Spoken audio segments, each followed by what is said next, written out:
नमस्कार साथियों, आप देख रहे हैं HPN 24 न्यूज। अभी डायरेक्टर साहब मेरे साथ मौजूद है जो किसानों की समस्या के बारे में बताएंगे। तो ये बताया गया है कि नैनो यूरिया और नैनो डीएपी ये जो उसमें नहीं आती, टैगिंग में नहीं आती है, इसके लिए गवर्नमेंट का एक लेटर है। गवर्नमेंट के लेटर के अकॉर्डिंग ये किसानों को दी जा सकती है, लेकिन उसके लिए किसान को समझाना पड़ेगा, उसके यूज समझाने पड़ेंगे।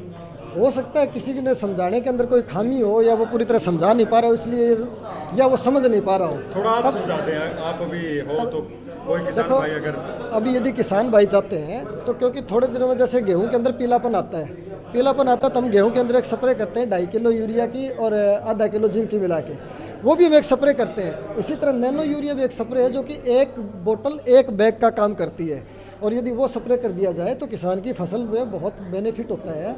जो पीलापन आता है, जो कई बार मौसम की वजह से हो जाता है, कई बार नीचे धरती पे खाद कम होने की वजह से भी हो जाता है, तो वो जो उसका न्यूट्रिशन लेवल है वो पूरा हो जाता है। उससे आने वाले टाइम में उसकी पैदावार कम नहीं रहती, इसलिए नैनो यूरिया एक अच्छी चीज़ है।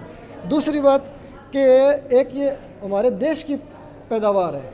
बाहर से जो हम डीएपी है, यूरिया हम बाहर से खरीदते हैं तो बहुत कॉस्टली पड़ती है, और ये हम हमारे देश में पैदा कर रहे हैं। तो थोड़ा एक बार शुरू में हो सकता है कि नई चीज़ आई है, अडॉप्शन में टाइम लगता है। कोई भी नई चीज़ आती है एकदम हम नहीं मानते, हमारा मन नहीं मानता, तो उसमें थोड़ा टाइम लगता है। एक बार स्प्रे करके देखें, 2 बार स्प्रे करके देखें। हो सकता है किसी ने गलत टाइम पे स्प्रे कर दिया हो, किसी ने कोई सूटेबिलिटी के अकॉर्डिंग ना किया हो, एनवायरनमेंट के अकॉर्डिंग ना हुआ हो, थोड़ा रिजल्ट गलत आ सकता है। लेकिन यदि हम सारा कुल मिला के एक सच्चे मन से अच्छे तरह करेंगे, कहीं ना कहीं रिजल्ट आ जाएगा।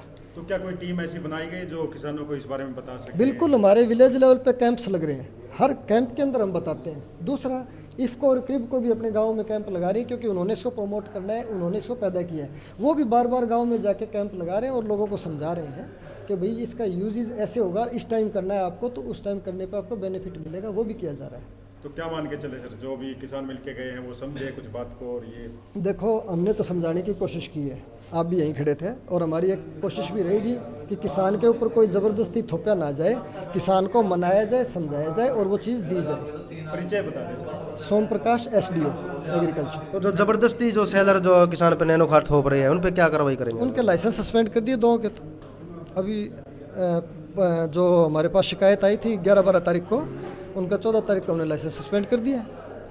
और कुछ किसान जो फसल बीमा को लेकर भी नाराज नजर आ रहे हैं, उनको क्या कहेंगे? जब कुछ नए फसल बीमा जो हुए थे वो भी नहीं मिल पा रहे, कुछ पुराने फसल बीमा को लेकर भी बैठे हुए। पुराने फसल बीमा में 2020 का जो हमारा था, उसके अंदर तो लगभग पैसा मिल चुका है, लगभग 419 करोड़ रुपया ज़िले में बट गया है। जहाँ तक बात है, कुछ एक ऐसा हुआ था, ओवर इंश्योरेंस हो गया गांव में। जैसे किसी गांव में है तो सारा 8 या 10 एकड़, और वहाँ 300-350 एकड़ तक का इंश्योरेंस हो रखा है। रिवेन्यू रिकॉर्ड के अनुसार, और जब उसको मिला के देखा गया तो बहुत ज़्यादा ओवर इंश्योरेंस पाया गया था। उस ओवर इंश्योरेंस के लिए कल भी हमारी चंडीगढ़ एक मीटिंग है, हमारे एडिशनल चीफ सेक्रेटरी साहब लेंगे मीटिंग। उससे पहले भी मीटिंग्स होती गई है, दिल्ली लेवल पे भी मीटिंग हुई है कि इसको कैसे समाधान किया जाए। तो अब उस पर भी विचार कर रहे हैं कि इसका समाधान कैसे किया जाए, कि क्योंकि ओवर इंश्योरेंस बहुत ज़्यादा हो चुका है। हो सकता है कि कुछ शरारती लोगों ने कुछ ऐसे किया होगा, बाकी ज़्यादातर किसान तो बेचारे ऐसा नहीं करते, क्योंकि किसान तो वैसे ही भोला है, उसके पास इतना टाइम है भी कार, इतनी समझ भी कहाँ है। लेकिन कुछ लोगों ने ऐसा किया होगा, उन लोगों ने ऐसा करने की वजह से कि ओवर इंश्योरेंस बहुत ज़्यादा हो गया, जिसकी वजह से एक जेन्युइन किसान भी मार खा रहा है। तो उसके लिए बातें चल रही है, लगातार मीटिंग्स हो रही है। पिछले वीक भी मीटिंग थी, और कल हमारे ACS साहब ने खुद मीटिंग कॉल कर रखी है।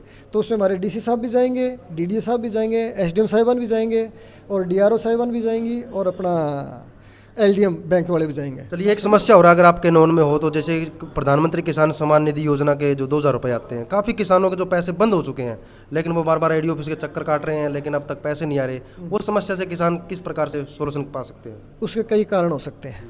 नंबर 1 कारण, बहुत सारे किसान ऐसे हैं जिन्होंने कभी इनकम टैक्स पे किया हो या ITR भरी हो। जिन्होंने ITR भरी या इनकम टैक्स पे किया है, वो इनकम टैक्स डिपार्टमेंट ने ऑटोमेटिकली गवर्नमेंट ऑफ इंडिया को रिकॉर्ड भेज दिया, और उनका वहाँ से बंद हो गया। एक कारण ये है। दूसरा कारण है लैंड सीडिंग। कुछ किसानों को लैंड सीडिंग करवानी थी जो उन्होंने करवाई नहीं है। उसमें हमारा मानना ये है कि जो लैंड सीडिंग नहीं करवा रहा है, इसका मतलब या तो उसने परिवार में मियाँ बीबी ने दोनों ने भर दिया होगा, क्योंकि इसके अंदर एक नियम है कि परिवार में मियाँ बीबी में से केवल एक जना ही भर सकता है। 18 इसमें एक फैमिली की डेफिनेशन दी गई है कि मियाँ बीबी और 18 साल से कम का जो माइनर हैं वो एक फैमिली है, उसमें से यदि कोई एक आदमी ही ले सकता है, यदि किसी 2 आदमियों ने भरा है तो हो सकता है कि वो जानबूझ के इसलिए शो नहीं कर रहा है कि कहीं आजकल क्योंकि परिवार पहचान पत्र में उन्होंने सब जुड़ गए तो कहीं ऐसा ना हो कि तुम्हारी बात पकड़ी जाए, इसलिए वो उसको लैंड सीडिंग को नहीं करवा रहा होगा।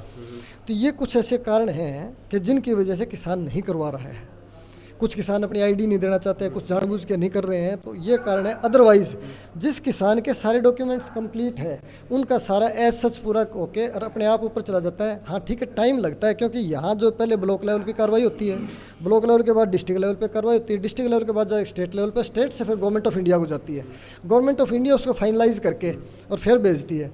कुछ लोगों ने क्या किया कि अपने बैंक अकाउंट नंबर चेंज कर लिए, अब वो बैंक अकाउंट नंबर चेंज कर दिया तो उसमें नहीं आ रहा।